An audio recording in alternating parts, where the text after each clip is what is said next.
معزز علماء کرام، تخصص کے طلباء کرام، میں بہت درد کے ساتھ یہ گزارش کر رہا ہوں، اللہ اللہ کرنا سیکھیں، اللہ اللہ کرنا سیکھیں، اللہ اللہ کرنا سیکھیں، خلوت میں اللہ کو پکارنا سیکھیں، تہجد کے مزے لینا سیکھیں،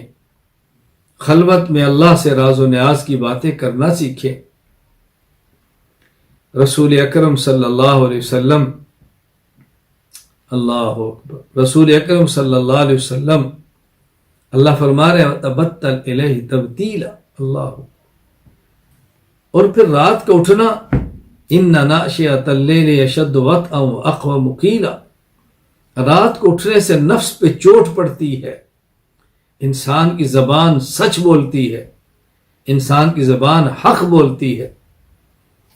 اللہ پاک مجھے بھی سچی توبہ کی توفیق عطا فرمائے، اللہ تعالیٰ آپ کو بھی سچی توبہ کی توفیق عطا فرمائے، اللہ ہم سب سے راضی ہو جائے۔ میں علماء کرام سے بطور خاص دست بدستہ گزارش کرتا ہوں،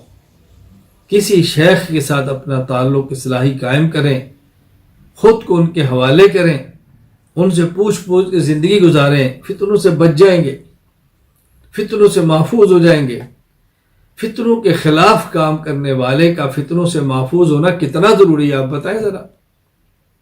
فتنوں کے خلاف کام کرنے کا فتنوں سے محفوظ ہونا کتنا ضروری ہے۔ اللہ میری اور آپ کی حفاظت فرمائے، اللہ تعالی ہم سے راضی ہو جائے، بس اس کا بہت اہتمام کریں۔ میرا مقصد بہت لمبا بیان کرنا نہیں، بس درد کے ساتھ علماء کرام کو اس طرح متوجہ کرنا ہے، ہم اپنا تزکیہ کریں، تعلق مع اللہ بنائیں، رات کو اٹھ کے اللہ اللہ کرنے کی عادت ڈالیں، تہجد کا اہتمام کریں، نوافل کا اہتمام کریں، تلاوت کا اہتمام کریں،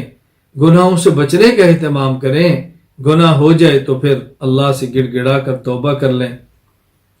دین کے کام کرنے کا مزہ آ جائے گا، دین کے کام کرنے کا لطف آ جائے گا،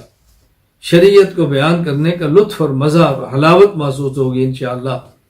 اللہ ہمیں اس کے لیے قبول فرمائے۔ میں اور آپ سچی توبہ کر لیں، میں اور آپ سچی توبہ کر لیں، میں اور آپ سچی توبہ کر لیں، اور اللہ سے تعلق کو مستحکم کر لیں، اللہ سے تعلق کو مضبوط کر لیں۔ زندگی دنیا کی بہت مختصر ہے، زندگی بہت تھوڑی ہے، اصل زندگی موت کے بعد کی زندگی ہے، دائمی زندگی وہ ہے، ہمارا وطن آخرت ہے، ہم نے ہمیشہ جنت میں رہنا ہے اور وہیں جانے کی تیاری کرنی ہے۔ ہمارا پڑھنا، ہمارا پڑھانا، ہمارا سیکھنا، ہمارا سکھانا، یہ سب کچھ آخرت کے لیے ہے، اللہ کے لیے ہے، اللہ کی رضا کے لیے ہے، اللہ کے رسول صلی اللہ علیہ وسلم کی رضا کے لیے ہے اور حصول جنت کے لیے ہے۔ اللہ مجھے اور آپ سب کو اس بات کی توفیق عطا فرمائے۔